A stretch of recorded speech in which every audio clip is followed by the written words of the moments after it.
Good morning all of you. Mansarovar Vidya Vihar से कक्षा 7वीं में आप सबका हार्दिक स्वागत है बच्चों। हम दूसरा चैप्टर भारत जलवायु और प्राकृतिक संसाधन के बारे में पढ़ रहे थे। चलो इसमें आगे का पॉइंट देखते हैं। ये जंगलों का महत्व क्या है, बराबर। इसके पहले जो पॉइंट जो पढ़े थे वो देखते हैं। ये हिमालय तथा पश्चिमी घाट के ऊंचे पर्वतीय इलाकों में कौन सा शकुद्रुम के जैसे जंगल उगे हैं। यहाँ देवदार, पाइन और सृप जैसे आदि वृक्ष बहुत घने प्रमाण में मिलते हैं। नैऋत्य पंजाब, पश्चिम हरियाणा, राजस्थान, उत्तर प्रदेश के दक्षिण एवं पश्चिम इलाकों में कटीली वनस्पतियां के जंगल हैं और इसमें बेर, थूर, खिजड़ा और बबूल आदि वृक्ष पाए जाते हैं, बराबर।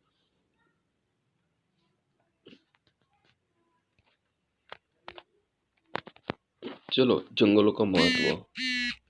जंगल विविध उत्पादन देते हैं। जंगलों से देश के अनेक विविध लाभ होते हैं। जंगल के मुख्य उत्पादन एवं कुछ गौण उत्पादन है, बराबर। जंगल का जो महत्व है, बराबर, जिसमें अनेक विध हमको लाभ प्राप्त होते हैं और जंगल के मुख्य और कुछ गौण ऐसे उत्पादन है। चलो उसमें देखते हैं। सुंदरवन में होने वाले सुंदरी वृक्ष से नाव या स्टीमर बनते हैं, बराबर। सुंदरवन कहाँ पे आया इसकी जानकारी आपको दूं तो ये पश्चिम बंगाल में सुंदरवन आया हुआ है, जिससे क्या होता है, क्या बनता है, सुंदरी वृक्ष से नाव या स्टीमर बनाए जाते हैं। बांस से टोकरा, टोकरी, सूप, खिलौना, फर्नीचर आदि कलात्मक वस्तुएं बनाई जाती है। जो बांस होता है उससे क्या बनाया जाता है बच्चों, टोकरा, टोकरी, सूप, खिलौना, फर्नीचर आदि कलात्मक वस्तुएं बनाए जाते हैं। ताड़ और खजूर के पत्ते से झाड़ू और खेर के वृक्षों से कत्था बनाया जाता है। जो अलग अलग ये, बराबर, जंगलों में जो अलग अलग वनस्पति है, अलग अलग जो वृक्ष जो मुख्य उत्पादन होते हैं, उसमें ताड़ और खजूर के पत्ते से झाड़ू और खेर के वृक्ष से क्या बनता है, कत्था बनाया जाता है। देवदार और चीड़ की लकड़ियाँ, कागज का मावा, दवाई तथा चाय की पेटियाँ, दिया सलाई, खेल कूद के साधन और कृत्रिम रेशा बनाने में उद्योग विकसित हुआ है। चीड़ से लाश में क्या, टर्पेंटाइन बनता है। चीड़ के जो लाश से क्या बनता है बच्चों, टर्पेंटाइन बनता है, बराबर। देवदार और चीड़ की जो लकड़ियाँ है उसमें कागज का मावा, दवाई तथा चाय की पेटियाँ, दिए सलाई, खेल कूद के साधन और कृत्रिम रेशा बनाने के लिए क्या है, ये उद्योग विकसित हुए हैं। लाख का उपयोग वार्निश, छपाई कार्य में स्याही, विद्युत के कुछ साधनों और ग्रामोफोन बनाने के लिए किया जाता है। किसका उपयोग किया जाता है, लाख का उपयोग किया जाता है।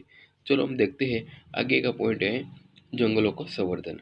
वन संरक्षण और वन संवर्धन के लिए निम्नलिखित बातों को ध्यान में रखना आवश्यक है। चलो, बेहिसाब होने वाले वृक्ष के छेदन पर अंकुश रखना चाहिए। बेहिसाब, बराबर, जिसका कोई हिसाब रखा नहीं जाता उसको क्या कहते हैं, बेहिसाब होने वाले वृक्ष के छेदन को क्या करना चाहिए, अंकुश में रखना चाहिए। वृक्षों को गैर कानूनी रूप से काटने वाले व्यक्ति को कड़ी सजा देनी चाहिए, बराबर। पहला पॉइंट क्या है कि बेहिसाब होने वाले वृक्ष को छेदन को में क्या करना चाहिए, अंकुश करना चाहिए। और वृक्षों में को गैर कानूनी रूप से काटने वाले व्यक्ति को क्या करना चाहिए, कड़ी सजा देनी चाहिए। प्रति जमीन में वृक्षारोपण का कार्य को बढ़ावा देना चाहिए, बराबर। जो पड़ती जो बिन उपजाऊ जमीन है उसमें वृक्षारोपण करके क्या करना चाहिए, उसका बढ़ावा देना चाहिए। सौर ऊर्जा, बायोगैस, पवन ऊर्जा आदि तथा अन्य ऊर्जा स्रोतों का अधिक से अधिक उपयोग करना चाहिए, बराबर। जो सौर ऊर्जा है, बायोगैस और पवन ऊर्जा, ऐसी बहुत अन्य अधिक और अन्य अन्य अन्य जो ऊर्जा स्रोत है उसका अधिक से अधिक क्या करना चाहिए, उपयोग करना चाहिए। इसके लिए नागरिकों को जागरूक करके उनके लिए क्या आवश्यक सहायता देनी चाहिए। जंगलों का वैज्ञानिक रूप से विकास करने के लिए अधिक मात्रा में जंगल संशोधन की संस्थाओं की स्थापना करनी चाहिए, बराबर। देखो इस पॉइंट में हमको क्या दिखाया गया है कि, जंगल संशोधन की संस्थाओं की क्या करनी चाहिए, स्थापना करनी चाहिए। वन संरक्षण के लिए इस प्रकार का वातावरण तैयार करना चाहिए कि प्रत्येक भारतवासी अपना फर्ज अदा कर सके, बराबर। जिसमें आप देख सकते हो, वृक्ष चिराए मानव अणाए, एक शब्द बहुत मस्त वाक्य दिया गया है बच्चों कि वृक्ष ચીરાય તો માણસ પણ હણાય છે और अगर वृक्ष को बराबर हम उसको चीरेंगे हम उसको काटेंगे तो इंसान भी बराबर कट जाएगा। वृक्ष की हत्या जीव हत्या। दूसरे में क्या दिया गया है, एक संदेश 2.7 में, अगर वृक्ष की हत्या करोगे तो वो भी एक प्रकार की जीव की हत्या मानी जाएगी। चलो आगे, वन्य जीव संसाधन। भारत का वन्य जीव जीवन अनोखा और वैविध्यपूर्ण है। विश्व के विभिन्न चीज वस्तु जीव जंतु और अनेक प्रकार के प्राणियों की प्रजातियां भारत में है। भारत का वैविध्यपूर्ण वन्य जीवन प्रकृति को अनुपम सौंदर्य प्रदान करता है। वन्य जीवन संसाधन कि भारत का जो वन्य जीवन अनोखा और क्या माना गया है, वैविध्यपूर्ण है, जिसमें विश्व के विभिन्न जीव जंतु और अन्य प्रकार के जो प्राणियों की प्रजातियां हैं वो क्या भारत में पाई जाती है। इसलिए भारत का वैविध्यपूर्ण वन्य जीवन प्रकृति को अनुपम सौंदर्य का प्रदान करता है। और आपको चलो इसकी जो वैविध्यपूर्ण वातावरण है जिसमें अलग अलग राज्यों में जो पशु पक्षी पाए जाते हैं, चलो उसके बारे में देखते हैं। कर्नाटक, केरल, असम में महाकाय हाथी दिखाई देते हैं। वह सबसे बड़ा सस्तन प्राणी है। जंगलों में लकड़ी का हटाने, माल सामान को लाने तथा ले जाने के लिए इसका उपयोग किया जाता है। कर्नाटक, केरल और असम में बराबर आपको जो महाकाय हाथी देखने को मिलते हैं वो सबसे बड़ा हम क्या मान सकते हैं, सस्तन प्राणी प्राणी बराबर मान सकते हैं। जो जंगली में लकड़ी को बराबर के हटाने के लिए, माल सामान को लाने तथा ले जाने के लिए इसका उपयोग किया जाता है। दूसरा है एक सिंगी गेंडा, भारत का विशिष्ट प्राणी है। वे असम एवं पश्चिम बंगाल में दलदल वाले क्षेत्रों में ही आपको बसते हैं। बराबर, एक सिंगी गेंडा जो भारत का एक विशिष्ट प्राणी मान सकते हैं, जो असम एवं पश्चिम बंगाल में क्या कहाँ पे दलदल वाले क्षेत्रों में बसते हैं। कच्छ के छोटे मरुस्थलीय प्रदेश में घुटकर मतलब जंगली गधा और महामरुस्थल के रेगिस्तानी प्रदेश में ऊंट दिखाई देते हैं। बराबर, कच्छ के जो छोटे मरुस्थलीय प्रदेश में, मरुस्थलीय बराबर आपको पता होगा मरुस्थलीय किसे कहते हैं कि वहाँ आपको पानी आसानी से मिलता नहीं है, बराबर, इसलिए इसको मरुस्थलीय प्रदेश, रण प्रदेश कहा जाता है। जहाँ घुटकर मतलब कि जंगली प्रदेश, सॉरी जंगली गधा और मरुस्थल में आपको ऊंट दिखाई देते हैं। भारत में सिंह तथा बाघ दोनों देखने को मिलते हैं। इन सब प्राणियों में एशियाई सिंह गुजरात के राज्य के गिर के जंगलों में बसते हैं। और भारत में जो सिंह और बाघ हमको दोनों देखने को मिलते हैं, जिसमें हिंसक प्राणियों में एशिया में सिंह गुजरात राज्य में कहाँ पे गिर के जंगलों में बसते हैं। पश्चिम बंगाल का बाघ मतलब कि रॉयल टाइगर विश्व भर में बाघ की 8 प्रजातियों में से एक है। बाघ मध्य प्रदेश, पश्चिम बंगाल, उत्तराखंड और हिमालय विस्तार में पाए जाते हैं। हिमालय विस्तार में तिब्बती रीछ और गुजरात में डेडियापाड़ा के जंगलों में रीछ दिखाई देते हैं। हमारे भारत में हिमालय का विस्तार कौन सा है, तिब्बतियन रीछ, कौन सा रीछ, तिब्बतियन रीछ, और गुजरात में कौन सा, डेडियापाड़ा में के जंगलों में रीछ दिखाई देते हैं। चीता, लकड़बग्गा बग्गा, नीलगाय, तेंदुआ, कालियार, मृग इत्यादि प्राणी भारत में पाए जाते हैं। बराबर, जो अलग अलग ये प्राणी है कौन सा, चीता, लकड़बग्गा, नीलगाय, तेंदुआ, कालियार, मृग इत्यादि प्राणी भारत में पाए जाते हैं। भारत के जंगलों में लंगूर, लिम्बन, गिम्बन, उल्लोक और माकड़ा आदि बांदरों की जो जातियां बसती है। भारत में पक्षियों की भी एक प्रकार की विविधता और बेजोड़ है, जिसमें हम देख सकते हैं कि बतख, बाज, तोता, काबर, कबूतर, मैना आदि जाति के पक्षी बड़ी संख्या में पाए जाते हैं। जो अलग अलग जो जाति के पक्षी भारत में पाए जाते हैं। भारत में के सुप्रसिद्ध पक्षियों में राष्ट्रीय पक्षी मोर अत्यंत सुंदर है। अपने पंखों के कारण वह बहुत ही सुंदर लगता है। और हमारा राष्ट्रीय पक्षी मोर जो अत्यंत सुंदर है, बराबर, उनके पंखों के कारण बहुत ही सुंदर लगता है। कच्छ के बड़े मरुस्थलीय में कादव कीचड़ का ढेर बनाकर सुरखा पक्षी अंडा देते हैं। बराबर, कच्छ के जो बड़े मरुस्थलीय मतलब कि कादव कीचड़ का ढेर बनाकर कौन सुरखा अपने पक्षी अंडा देते हैं। राजस्थान में विश्व प्रसिद्ध केवलादेव राष्ट्रीय उद्यान में 2.5 लाख से भी अधिक पक्षियों का निवास है। बराबर, राजस्थान में कहाँ पे? केवलादेव राष्ट्रीय उद्यान में 2.5 लाख से भी अधिक पक्षियों का निवास स्थान है। तो गुजरात में नल सरोवर में देश विदेश के पक्षियों के लिए प्रसिद्ध है। और आपको बताओ कि गुजरात में जो नल सरोवर में देश विदेश के जो अलग अलग जो पक्षी आते हैं वो जनवरी महीने में आते हैं। कि जो अगला हमारा जो नया महीना आने वाला है और नया साल आने वाला है, बराबर, उसमें जनवरी महीने में अलग अलग प्रकार के पक्षी, बराबर, कहाँ पे आते हैं? नल सरोवर में आते हैं। 1.5 मीटर से अधिक ऊंचाई वाले सारस और सर्वाधिक वजन वाले पक्षी घोड़ाड बड़े आकर्षक होते हैं। बराबर, 1.5 मीटर तक जिसकी ऊंचाई होती है, ऐसे कौन से पक्षी?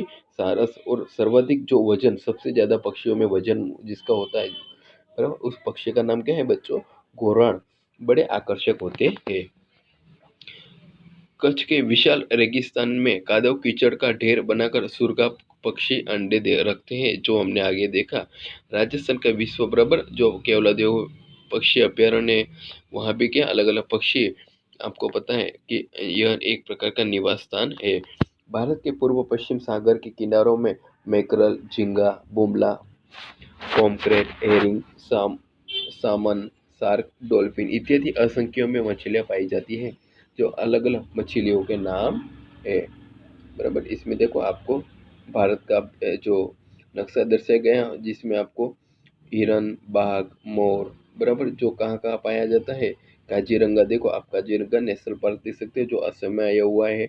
बांदीपुर मतलब कर्नाटक राज्य में आया है। ये मध्य प्रदेश राजस्थान में केवलादेव राष्ट्रीय उद्यान कहाँ पे आया है? राजस्थान में। और हमको जो एशियाई सी कहाँ पे देखने को मिलते हैं? गुजरात में देखने को मिलती है, बराबर। और और आगे आप कॉर्बेट मतलब कि जो उत्तराखंड राज्य में है, ये सब आप देख सकते हो। भारत में कितने? 490 अभ्यारण्य और 89 राष्ट्रीय उद्यान है, बराबर, जिसमें काजीरंगा असम, जहाँ कौन सा प्राणी पाया जाता है? गेंडा, जंगली भैंस, हिरन, बराबर, गेंडा, जंगली भैंस और हिरन पाए जाते हैं। और थार का जो मरुस्थल है, जो कहाँ पे होगा? राजस्थान में, बराबर, वहाँ के मरुस्थल की बिल्ली एक प्राणी रहते हैं। कान्हा राष्ट्रीय उद्यान जो कहाँ पे है? मध्य प्रदेश में, जहाँ आपको बाघ और सागर पाया जाता है। बराबर, गिर राष्ट्रीय अभ्यारण्य जो गुजरात में है, जहाँ सिंह और चीता आपको दोनों देखने को मिलते हैं, बराबर। वेलावदर राष्ट्रीय अभ्यारण्य गुजरात में जो भावनगर में है, जो कालियार और खड़गोर प्राणी आपको देखने को मिलते हैं। केवलादेव जो राजस्थान में है, वहाँ विविध प्रकार के पक्षी पाए जाते हैं। बांदीपुर जो कहाँ पे है बच्चों? मैंने अभी बताया आपको भारत के नक्शे में कि कर्नाटक राज्य में है, जहाँ हाथी, रीछ, सुअर और जंगली बिल्ली आपको देखने को मिलती है। दच्चीगांव राष्ट्रीय उद्यान जो कहाँ पे है बच्चों? जम्मू कश्मीर में। और वहाँ कस्तूरी मुर्ग आपको देखने को मिलती है। और जिम कॉर्बेट उत्तरांचल, वहाँ आपको बाघ, हाथी, चीता, हिरण देखने को मिलता है।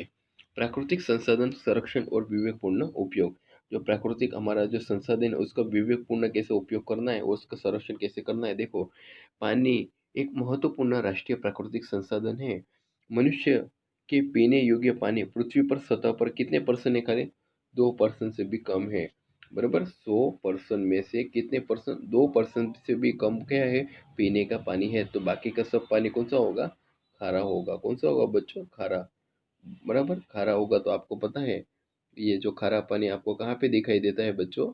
समुद्र में, क्योंकि हमारे कितने टोटल 4 महासागर आए हुए हैं, बराबर। तो अधिकतर उद्योग प्रदूषित पानी और जहरीले ठोस कचरे को छोड़ने के कारण भूगर्भ में पानी अत्यधिक क्या प्रदूषण हुआ है, बराबर। जो थोड़ा 2% पानी पानी है, उसमें भी अधिकतर जो उद्योग है वो क्या करते हैं? प्रदूषित पानी और जहरीले ठोस कचरे को छोड़ने के कारण हमारा भूगर्भ में मतलब जमीन के नीचे अत्यधिक प्रदूषण फैलाते हैं, जिससे जीव सृष्टि और पर्यावरण के लिए क्या बन गया है? एक प्रकार का मान सकते हैं गंभीर खतरा पैदा हुआ है। उद्योगों को के प्रदूषित पानी का वैकल्पिक उपयोग करना चाहिए। विद्यालय, महाविद्यालय के पाठ्यक्रम में वन विकास की प्रधानता देनी चाहिए। आगे के कारण जंगलों का जो विनाश न हो, इसके लिए सावधानी रखनी चाहिए, बराबर। पहले पॉइंट में क्या दिखाया गया है ये पानी एक हमारा महत्वपूर्ण प्राकृतिक संसाधन है और कितने परसेंट है, यह पृथ्वी पर खाली 2% से भी कम पाया जाते हैं। बराबर। और आपको पता है कि जीव सृष्टि के लिए और पर्यावरण के लिए गंभीर खतरा पैदा हुआ है ये अत्यधिक प्रदूषण से। बराबर। और उद्योगों को प्रदूषित पानी का वैकल्पिक उपयोग करना चाहिए। विश्वविद्यालय महाविद्यालय में पाठ्यक्रम में वन विकास का क्या करना चाहिए, प्रधानता देनी चाहिए। और आगे के कारण जो जंगलों को विनाश ना हो इसके लिए तो क्या करनी चाहिए, सावधानी रखनी चाहिए। चलो दूसरा पॉइंट, खनिज प्रकृति का उपहार। उसका खनिज जो प्रकृति हमको एक प्रकार के उपहार मिला है कुदरत की तरफ से, उसका हमको विवेकपूर्ण क्या करना चाहिए, उपयोग करना चाहिए। खनिज संरक्षण का विकल्प ढूंढना चाहिए। खनिज पदार्थों में घूम फिर कर अनेक बार उसको उपयोग लिया जा सके ऐसी प्रक्रिया को बढ़ावा देना चाहिए। बराबर। जो खनिज प्रकृति है उसका बराबर विवेकपूर्ण उपयोग करना चाहिए। खनिज संरक्षण के विकल्प को ढूंढना चाहिए और खनिज को घूम फिर कर अनेक बार उपयोग किया जा सके ऐसी प्रक्रिया को बढ़ावा देना चाहिए। देखो आगे, जंगलों के विनाश के कारण वन्य जीव का जीवन संकट में है। कुछ प्रजातियां तो कुछ विस्तारों में लुप्त हो गई है। बराबर। जंगलों के विनाश के कारण अन्य जो प्राणी है उनके जीवन क्या है बच्चों, संकट में है। और अब मैं तुमको बताऊं कि कुछ प्रजातियां और कुछ विस्तारों में लुप्त हो गई है। बराबर। पशु पक्षियों में मांस, पंख, हड्डियां, सींग, दांत, त्वचा इत्यादि प्राप्त करने के लिए उनका शिकार किया जाता है। और इसके लिए वन्य प्राणी और पक्षियों के होने वाले गैर कानूनी व्यापार पर क्या नियंत्रण रखना चाहिए। और इसके लिए मैं बताऊँ तो हमको कानून और दंड कानून बनाना चाहिए जिसमें दंड और सजा दोनों हो। तभी हम जो गैर कानूनी व्यापार है उस पे नियंत्रण ला सकते हैं। बराबर बच्चों। देश के नागरिकों को पर्यावरण, वन्य भूमि तथा वन्य जीवों के महत्व के विषय में जानकारी देनी चाहिए। बराबर। देश के जो नागरिक है उनको पर्यावरण, वन्य भूमि और वन्य जीव का महत्व के लिए क्या करना चाहिए, बराबर जानकारी देनी चाहिए। अभ्यारण्य एवं राष्ट्रीय उद्यान का अधिक प्रकार से विकास करना चाहिए। प्रकृति शिक्षण शिविर द्वारा नागरिकों को वन्य जीवन के बारे में सजगता लाने का प्रयत्न करना चाहिए। बराबर। जो प्रकृति के शिक्षण के बारे में जो शिक्षक उसके बारे में हो, जो उसके लिए क्या तैयार करना चाहिए, शिविर तैयार करनी चाहिए। और नागरिकों में वन्य जीव के बारे में सजगता लाने का प्रयत्न करना चाहिए। स्वाध्याय आपको अपनी नोटबुक में अवश्य लिखना है बच्चों। प्रश्न नंबर 1 आप देख सकते हो। प्रश्न नंबर 2,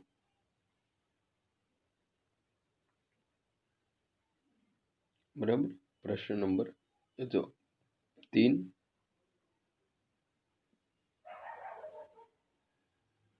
प्रश्न नंबर 4,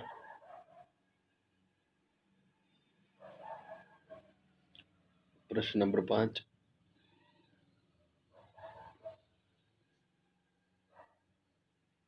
और प्रश्न नंबर 6 भी आपको बराबर जो राजस्थान है, नर्मदा नदी, चिल्का सरोवर, रीछ अभ्यारण्य, खनिज तेल का प्राप्य राज्य। बराबर। ये खनिज तेल का प्राप्य राज्य आपको मुंबई का हाई है ना, मुंबई जो यहाँ पे मुंबई है बच्चों। बराबर। मुंबई राज्य में ये खनिज तेल यहाँ से हमको प्राप्त होता है। बराबर। और कर्कवृत यहाँ बीच में से ऐसे ऐसे बच्चों पसार होता है। बराबर। कर्कवृत आपको ये सब किस में अपने नक्शा लाना है और नक्शे में आपको बनाना है। बराबर बच्चों। अब देखो प्रश्न नंबर 7, भारत के रेखांकित नक्शे में निम्नलिखित की जानकारी उचित जगह पर लिखिए। अधिक बर्फ वाले 2 स्थल, नहिवत वर्षा वाले 2 स्थल, बराबर। और कम बर्फ वाले 2 स्थल, ये आपको क्या करना है बच्चों, अपने इस नोटबुक में लिखना है। ओके। 1 से प्रश्न नंबर 7 तक आपको अपनी नोटबुक में क्वेश्चन आंसर लिखने हैं और इस पार्ट को बार बार सुनना है और याद करना है बच्चों। ओके। वीडियो अच्छा लगा हो तो लाइक कीजिए, शेयर कीजिए। ये वीडियो इसके पहले पार्ट 1 में जो वीडियो रखा था वो वीडियो आपको देख लेना है, सुन लेना है। फिर ही दूसरे चैप्टर का पार्ट 2 का वीडियो आपको देखना है और सुनना है। बराबर। तो ही आपको समझ में आएगा बच्चों। ओके। वीडियो अच्छा लगा हो तो लाइक कीजिए, शेयर कीजिए और सब्सक्राइब कीजिए।